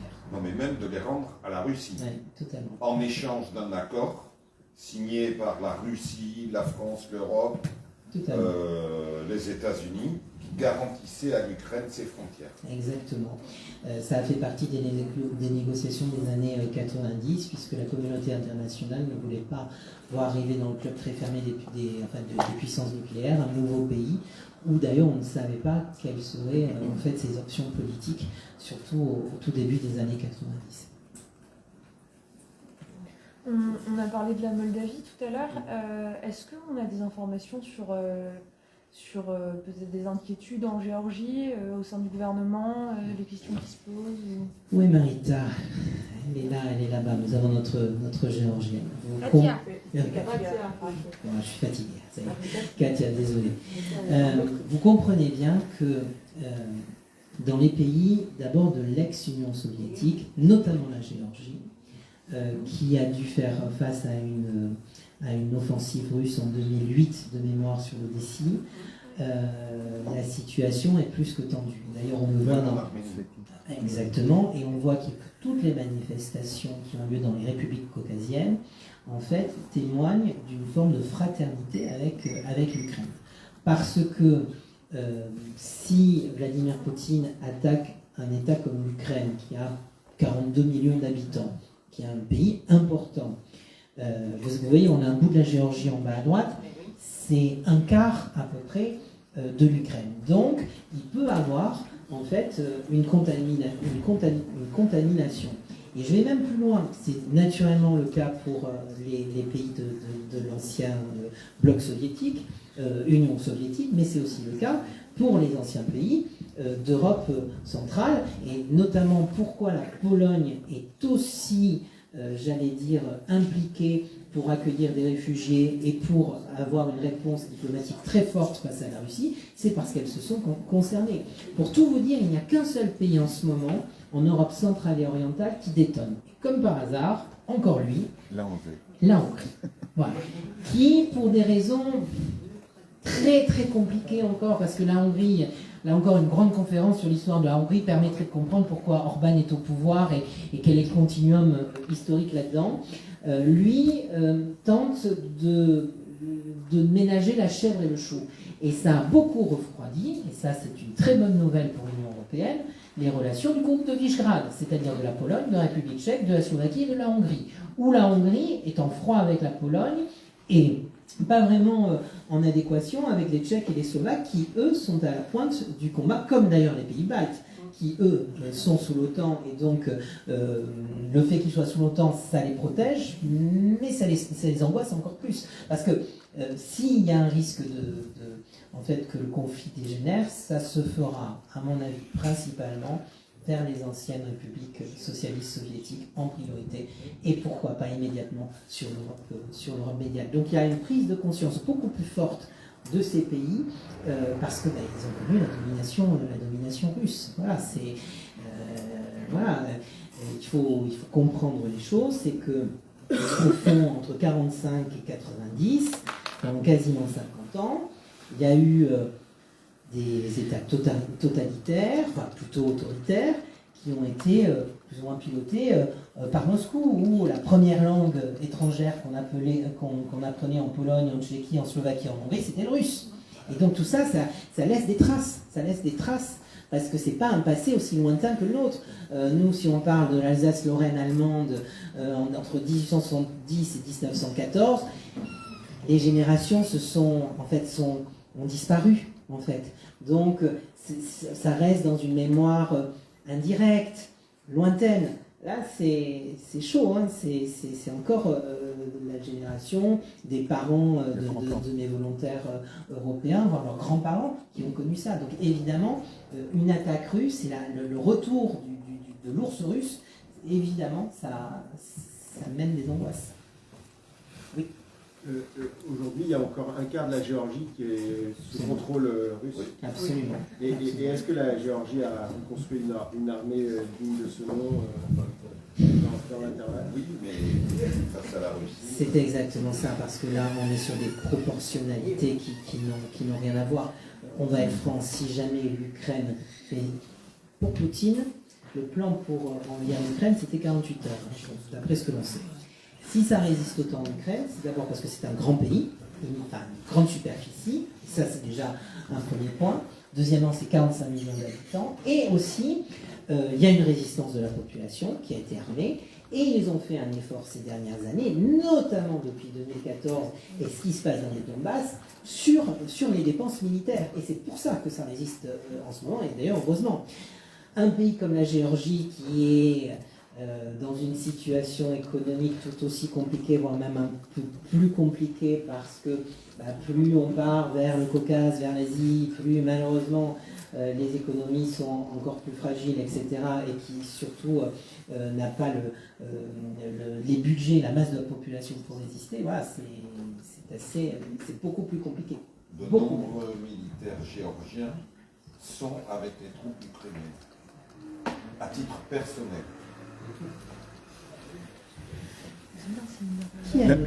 Juste une chose par rapport aux interventions potentielles de l'OTAN. Je suis désolé parce que là on fait un peu comme si l'Ukraine allait perdre et que ça allait avancer. Non, mais bon, si on parle d'intervention de l'OTAN, c'est que éventuellement les forces russes traversent l'Ukraine. Et la théorie du fou contre le fort, là, qu'est-ce qu'on en fait de la ça? théorie du clown. La question est bonne.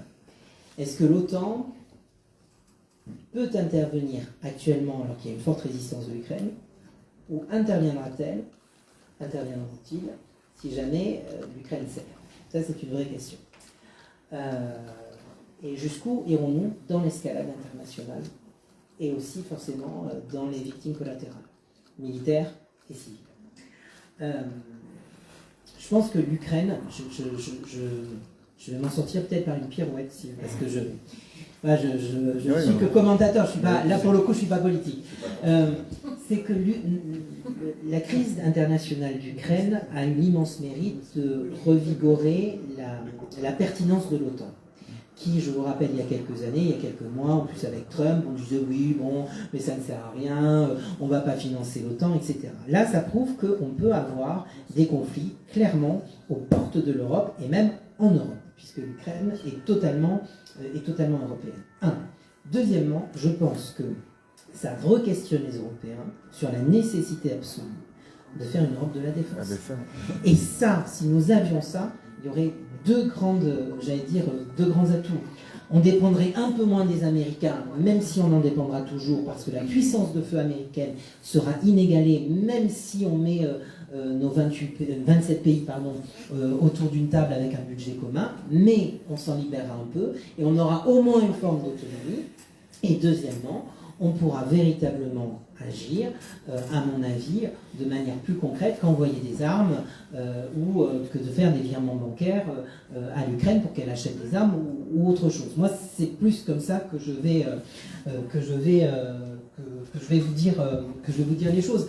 Après, et là, je sors peut-être de mon devoir de réserve pour vous dire ce que l'Européen que je suis pense, c'est que nous ne pouvons pas accepter que l'Ukraine cède. C'est impossible.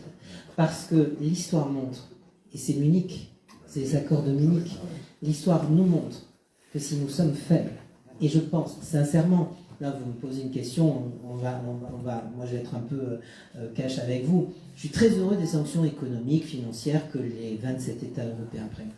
C'est très bien. Parfait, ça handicape beaucoup l'économie russe, c'est excellent. J'aurais été encore plus fier de mon Europe si elle avait pu participer plus activement et de manière plus concrète à ce conflit. Si jamais nous cédons, bon alors là, c'est sincèrement le début de la fin, ça sera un deuxième Munich. Ça serait un deuxième Munich. Et il ne faut pas non plus laisser l'Ukraine à moitié dépecée, parce que pour moi, en gros, il faut arrêter comme en Géorgie où il y a une partie du pays qui est restée en Russie, ça ne m'intéresse pas non plus, parce que ça veut dire qu'il y aura eu donc un deuxième précédent, et donc qui dit 2 ne dit jamais 103, et que la prochaine fois, peut-être qu'il ira attaquer un autre pays ou autre chose, ou re-l'Ukraine et que ça sera la théorie en fait de l'empilement et de l'avance par, j'allais dire, de manière par puzzle. Et on ne peut pas d'abord de manière éthique parce que l'Ukraine est un État indépendant et je pense que dans la très très grande partie des Ukrainiens et des Ukrainiennes veulent simplement avoir un État indépendant, vivre en paix, dans une démocratie et dans un État à peu près à l'occidental en tous les cas, mais surtout parce que si jamais on admet cette agression internationale, c'est le début de la fin. C'est le début de la fin. Et là, ça c'est certain. Merci d'avoir été franc et cash parce que je pense qu'on avait besoin de ça aussi et de poser les mots. J'ai juste une question sur. Vous dites qu'il ne faudrait surtout pas dépulser l'Ukraine et on a bien vu avec votre éclairage historique toute cette partie à l'est russe, enfin russe non mais je sais pas comment dire, russophone, voilà, pro-russe, et on le voit encore aux élections, aux résultats d'élections que vous nous avez présentés. Et comment se sentent-ils, eux, est-ce qu'ils se sentent ukrainiens? On a des sondages. C'est compliqué. On a des sondages qui arrivent après la guerre de Crimée. Il y a en fait un basculement général de l'Ukraine en 2014. En 2014, une guerre apparaît en Crimée. On va avoir une très forte mobilisation à l'ouest et à l'est, il va avoir en fait une prise de conscience que, au fond, il y a quand même une agression sur un pays qui existe. Et à partir de 2014, en fait, les populations russophones vont commencer, donc à l'exception naturellement peut-être d'ici, en fait, de ces deux régions. Là, je parle plutôt des populations qui sont ici, vont faire bloc avec le gouvernement ukrainien. On le voit dans un sondage d'opinion qui date, alors il y en a eu un premier en 2017 qui était très net, et puis là on le voit qu'il y a un refus de la violence, en fait. Et c'est là où, en fond, Poutine agit mal. Agit mal ou agit bien, ça dépend comment on l'interprète. L'OTAN était déclarée quasiment mort clinique, il nous le refait renaître. L'Union européenne était clairement en perte de vitesse depuis le Brexit, où on a quand même eu une crise systémique très forte, en plus avec, vous savez, les démocraties libérales, le groupe de Visegrad, ces pays qui refusent l'acquis communautaire, etc. Donc on était dans une période vraiment morose, sincèrement, on était dans une mauvaise séquence. Il a renforcé l'Union européenne, bon, il y a quelques voix discordantes, mais quand même, on n'est pas allé jusqu'à, j'allais dire, intervenir militairement directement, mais quand même, il y a une réponse diplomatique qui, pour une fois, commence à ressembler à quelque chose plus que de priver Poutine d'oranges, de pommes ou de raisins, parce que c'était un peu ça quand il y a eu la guerre de Crimée, hein, voilà, d'ailleurs qui a été détournée en allant commercer avec le Maroc, la Tunisie et l'Algérie. Je passe. Bon, bref. Donc voilà. Et troisièmement, l'agression de la Crimée, pour moi, a eu, en tout cas c'est ce que je perçois dans les sondages d'opinion que j'arrive à voir, de resserrer la population ukrainienne autour d'un État ukrainien indépendant. À l'ouest, parce que ce sont des anti-russes, et à l'est parce qu'ils sont des anti-violents. Voilà, c'est un peu ça. Vous voyez les choses, pas pour les mêmes raisons, mais au fond, grosso modo, plutôt dans ce sens. Pour appuyer votre propos, on le voit dans la défense de Kharkiv et de Kherson, où les villes ont tenu longtemps, et les Russes ne sont pas rentrés comme dans... Et s'ils ont attaqué Kharkiv, c'est pas pour rien. C'est parce que c'est une grande ville. Absolument, deuxième ville du pays, excuse-moi. Oui, dans un pays dans une région russophone. Qui ne leur est pas favorable. Exactement. Et là, c'est en gros le cas pratique de ce que je mais même Dnipropetrovsk ou Zaporizhia sont aujourd'hui très pro-occidentaux. Et même depuis... Oui, parce qu'il y a aussi l'idée que... il y a eu aussi une inversion en 2014. Je vous ai présenté tout au début des cartes, voilà, un petit peu sur la fracture économique, et c'est 2013. Ça c'est intéressant parce qu'en 2013, on a plutôt une Ukraine russophone qui est plutôt assez forte économiquement, mais après la crise de 2014, progressivement, pour plein de raisons, c'est cette partie de l'Ukraine qui va être de plus en plus prospère. Et donc les régions russophones voient que, en gros, le centre et l'ouest de l'Ukraine sont de plus en plus dynamiques. Tout simplement parce qu'il y a la guerre à côté, donc il y a forcément une déperdition économique là-dessus. Donc ça aussi, ça y fait dans l'imaginaire des populations. Oui. Par rapport à la Russie, est-ce qu'on a une idée de ce que le peuple russe, est-ce qu'il y a des moyens de savoir ce que le peuple russe pense par rapport à Poutine? Là, c'est le grand... Ça, c'est la grande question qui est à mon sens, depuis la France, impossible, en tout cas, impossible à anticiper. Est-ce que l'agression russe a l'approbation de la population ou est-ce qu'il y a une désapprobation? On va quand même se dire qu'il y a quand même des manifestations qui ont eu lieu. Et Importantes, surtout dans un pays aussi autocratique que la Russie. Est-ce que ces manifestations, parce que c'est aussi mon rôle de jouer un petit peu l'objectivité, n'ont pas été surmédiatisées par les médias occidentaux pour montrer qu'en gros, il y a au niveau de la population en fait un décrochage entre Poutine et la population? C'est très compliqué dans un pays où, au fond, c'est très autocratique, il n'y a pas vraiment de liberté de presse, que les journalistes se font assassiner quand ils ne sont pas d'accord, etc. etc. C'est un peu compliqué d'avoir cette idée. Après 2 ans il y a aussi une chose importante, c'est que Vladimir Poutine a très mal géré la crise Covid. Il y a eu plus d'1 million de morts en Russie, officiellement 500 000, dans la pratique 1 million de morts. Et que, pour moi, son image est plus altérée aujourd'hui qu'elle n'était avant. Mais ça, c'est une sensation, c'est un sentiment. Moi, c'est ce que je vois. Et que cette histoire de guerre peut peut-être être expliquée pour, je ne sais pas, redorer un peu son blason. Vous savez, souvent, on disait... voilà, vous voulez gagner des élections, il faut faire une guerre. Hein. Bon, voilà, je simplifie à peine, mais c'est vrai que on fait du revival nationaliste, on met la population derrière nous, etc. Bon, allez, un mot de politique. Le président Macron bénéficie d'un soutien plus important de la population aujourd'hui. Pourquoi? Parce qu'on intervient, parce que c'est une situation de guerre. Donc, presque naturellement, les populations, en gros, quand il y a un conflit, vont, par légitimité, mais aussi quelquefois par patriotisme, tout simplement, se resserrer derrière le président ou le chef de l'État, plus exactement. Donc ça peut faire partie aussi d'un processus pour peut-être faire oublier la gestion calamiteuse du Covid, etc. Moi, je n'exclus pas que ça puisse faire partie des arguments non dits, peut-être mineurs, mais qui ont participé un petit peu... Ça risque aussi de se retourner contre lui, à l'inverse. Totalement, parce qu'on peut aussi avoir... En fait, nous le saurons, si jamais cette intervention provoque la colère des Russes et que nous ayons un type de révolution en Russie, en tous les cas de mouvement populaire, parce que...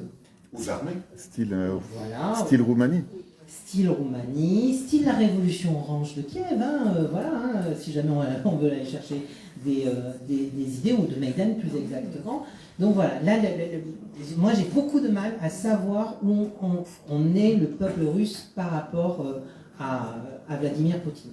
En sachant une chose, et après je donne la parole, c'est que il ne faut jamais confondre, et ça je le dis sincèrement, les dirigeants et les citoyens. Voilà. Il faut toujours avoir raison garder un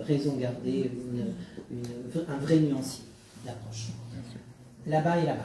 Oui. Je voulais savoir, le président ukrainien, il a envoyé une demande pour être dans l'Europe. Et une demande rapide. On sait que pour arriver dans l'Europe, il faut plusieurs... déjà, il faut décider une situation économique, etc. Ça peut mettre plusieurs années.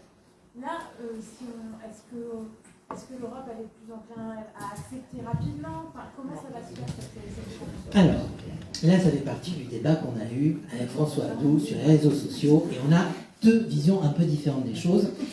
Mais c'est normal, c'est tant mieux. Mais au fond, on se retrouve. Avant de répondre à votre question, je vais quand même faire un petit retour, parce que je dois le faire. On a beaucoup décrié l'Union européenne en 2004 de cette étendue à tous les pays d'Europe centrale et orientale. C'était trop tôt, c'était pas assez bien fait, on a accepté des pays avec un niveau de vie très, très inférieur, comme la Roumanie, comme la Bulgarie, qui n'ont pas pu rentrer dans l'espace Schengen. Ce ne sont pas forcément des pays qui ont tous les critères pour entrer au sein de l'Union européenne, etc., etc. On a entendu des vertes et des pas mûres. Sauf que, cette Europe médiane, j'ai parlé de démocratie fragile en Ukraine, c'est aussi le cas pour l'Europe médiane et centrale. Pourquoi? Parce que ces pays, malheureusement, du fait de leur situation géographique, sont passés du joug prussien-allemand, nazi, austro-hongrois ou ottoman à l'Empire russe, puis après à l'Union soviétique, et qu'au fond, le point commun de tous ces empires qui se sont partagés Europe centrale et médiane, c'est qu'ils ne laissaient pas beaucoup de liberté aux populations, et on ne peut pas dire que c'était des États libéraux. Ce qui veut dire que l'écosystème démocratique est un peu plus faible dans cette partie de l'Europe, de la Baltique à la mer Noire. Sauf qu'en adhérant à l'Union européenne, même s'il y a des démocraties libérales, même si les Polonais, même si les Hongrois ont une vision peut-être rabougrie, minimaliste de la démocratie tient quand même. L'Union européenne veille au grain. Et donc ça fait qu'entrer en Union européenne, ça sanctuarise un espace démocratique minimal, basique, mais aux normes occidentales. Et deuxièmement, ça solidifie la paix. Parce que l'entrée dans l'Union européenne, ça a permis notamment le traitement d'un problème frontalier entre la Hongrie et la Roumanie, qui a pu permettre de, même si il y a encore des contestations électorales, de sédentariser la frontière entre la Hongrie et la Roumanie, et donc de valider le traité de Trianon en 1920. En 1991, c'était pas du tout le cas. C'était en 1991, la Hongrie et la Roumanie, c'était très simple, c'était France-Allemagne en 1914. Mais ça va. Et même, je vous donne une anecdote, et après je reviens sur l'Ukraine, l'Union européenne. Quand je suis arrivé ici à la Maison de l'Europe, on n'avait qu'un volontaire européen. Et il était hongrois. Il s'est d'ailleurs marié avec une bordelaise qu'il a rencontrée ici. Et j'arrive au mois d'octobre, et l'un des premiers événements que je dois mettre en place, c'est la fête nationale de la Roumanie, le 1er décembre. Oula. Donc je mobilise toute l'équipe, etc. Je dis, bon ben voilà, il faut qu'on s'organise, etc. Et là, mon volontaire hongrois me dit, bah, écoute, il n'y a pas de souci, moi je fais tout, mais bien sûr je n'y participerai pas. Parce que moi j'ai de la famille qui est morte dans la petite guerre entre la Hongrie et la Roumanie en 1919 et 1920. Nous étions en 2013-2014. Donc ça veut dire que ce n'est pas quelque chose qui correspond à rien. Pour revenir à l'entrée de l'Ukraine dans l'Union européenne. Si jamais objectivement on regarde les critères économiques, démocratiques, il y a d'énormes progrès à faire pour que l'Ukraine arrive à nos standards de développement. Mais à situation exceptionnelle doit correspondre une situation, une réponse exceptionnelle. L'ouverture de pourparlers pour que l'Union européenne, pour que l'Ukraine rentre dans l'Union européenne, c'est la moindre des choses que nous puissions faire dans un pays qui est en ce moment sous les bombes russes. Et c'est un signal fondamental que l'Union européenne ne laissera pas tomber ce pays. Et que ce pays fait partie un petit peu de l'Occident kidnappé. Alors là, c'est un Tchèque, c'est Kundera qui avait écrit ça, pour parler de la Tchéquie, de l'Occident kidnappé, même si on est déjà un petit peu dans une ère orientale, et ça serait la moindre chose symbolique que l'Union européenne pourrait faire, sincèrement. Alors oui, ok, Le chemin serait peut-être long. Pour avoir on l'a dit, le salaire moyen c'est 500 €. Donc voilà, il faudrait déjà arriver. C'est au niveau de la Bulgarie. Exactement, c'est exactement ce que j'allais dire. Mais en gros, le gap entre des pays qui sont rentrés dernièrement dans l'Union européenne, Roumanie et Bulgarie, n'est pas aussi fort que ça. Ce qui veut dire qu'avec quelques efforts, un bon accompagnement, ça peut se faire concrètement. Il y a plus de problèmes au niveau droits de l'homme. Absolument. Je vais parler de démocratie fragilisée. Voilà, on est sur une démocratie qui est en voie d'affermissement, mais bon voilà, on ne peut pas demander aux Ukrainiens ni à un quelconque peuple de devenir des démocrates du jour au lendemain, alors que nous-mêmes Français, on a mis un siècle. Donc voilà, raison, et quelquefois même, on a encore des difficultés. Donc raison gardée. Mais je vous dis mon point de vue, c'est la moindre des choses qu'on pourrait faire. Mais je suis d'accord avec toi parce que ça pousse aussi l'Union européenne à sa constitution de base qui est la paix. Et en faisant rentrer l'Ukraine dans l'Union européenne, il va avoir toute une protection maximale des droits fondamentaux. Et je trouve ça très important puisque déjà en Europe, on a du mal à faire respecter l'état de droit avec l'article 7 qui a du mal à fonctionner. Et je pense que avec cette crise, ça va aussi pousser l'Union européenne à se redire ses fondamentaux et à pousser aussi à intégrer plus la construction européenne vers la paix, ce qui est nos valeurs de base. Mais il faut changer les traités et aussi il faut changer aussi le système international qui est complètement out. Les Nations Unies en 1945 ne correspondent plus aux situations des relations diplomatiques qu'on a au XXIe siècle. Donc il faut aussi que l'Union européenne, dans sa promotion de son action extérieure, pousse aussi les autres États à se dire finalement les Nations Unies ça ne correspond plus à nos valeurs. Et les organisations internationales aussi, quand on voit l'OMS qui a changé complètement d'avis pour la situation sanitaire, on se rend compte bien que nous, Européens, on a comme cette vision, et on l'a toujours eu, avec le cycle des Lumières, de se dire finalement ça ne va pas, donc il faut changer les choses. La crise internationale peut être une chance pour nous de retoiletter nos traités de fonctionnement de l'Union européenne, de revenir à la base de la base, maintenir la paix, développer les valeurs de la démocratie, de solidarité. Et deuxième point, ça peut être aussi tout simplement une très belle opportunité pour tout simplement continuer l'unité de ce continent, parce que l'Union européenne, c'est un club de pays riches. Alors peut-être que certains le sont un peu moins, mais en tous les cas, l'unité du continent, la paix en Europe, c'est une Union européenne qui à terme passera de 27 à 48, 47 pays. 47 pays, puisque oui, 47 pays, et qui permettra en fait d'établir une paix. Alors, ok, c'est peut-être dans les 50-100 prochaines années, mais il faut à un moment rêver, et quelquefois, les crises internationales permettent ces avancées. Et la trésorière me dit que c'est bientôt fini, et donc voilà, et je vais lui passer la parole. En tous les cas, je vous remercie sincèrement pour vos questions et d'être venus ce soir.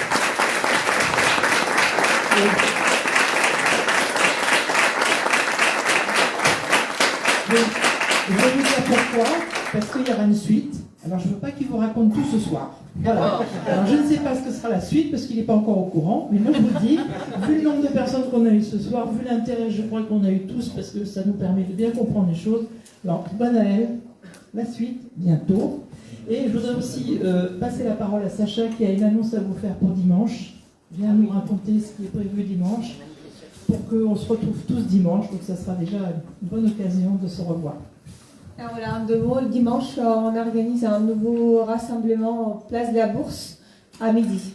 Voilà, comme samedi dernier à la Victoire, c'est important d'être nombreux, en fait, de montrer que on n'a pas oublié le sujet de l'Ukraine. Hein. C'est un peu la crainte que j'ai quand l'actualité change. Et c'est vrai qu'on est bientôt les élections présidentielles s'approchent et il faut pas oublier tout ce qui se passe en Ukraine, et il faut montrer qu'on est concerné et qu'on est vraiment prête à manifester, prête à dire non à cette violation des droits en fait international par la Russie.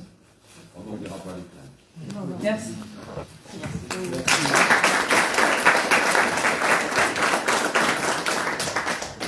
Bien, merci à toi. Évidemment, tout ce que Gwenaëlle tu as présenté, on le sait, c'est le rapprochement des cultures, le partage des cultures. quand tu as dit que la diplomatie, la guerre, c'est un échec de la diplomatie, c'est aussi un échec du partage et des rapprochements de la culture. Heureusement, ici, nous sommes dans la maison de l'Europe et la maison du partage et des rapprochements. Donc on espère que ça va continuer longtemps comme ça, et on est ravis de pouvoir te filer un coup de main. Et on espère que ça va durer le plus longtemps possible, mais que ça s'arrête aussi le plus rapidement possible. Donc évidemment, on se donne rendez-vous dimanche. On vous tient au courant pour les suites, comme tu l'as dit tout à l'heure, Chantal. Et je vous remercie bien évidemment d'avoir répondu à l'appel. Continuons la mobilisation, continuons à trouver des ressources pour l'humanitaire, pour envoyer, etc.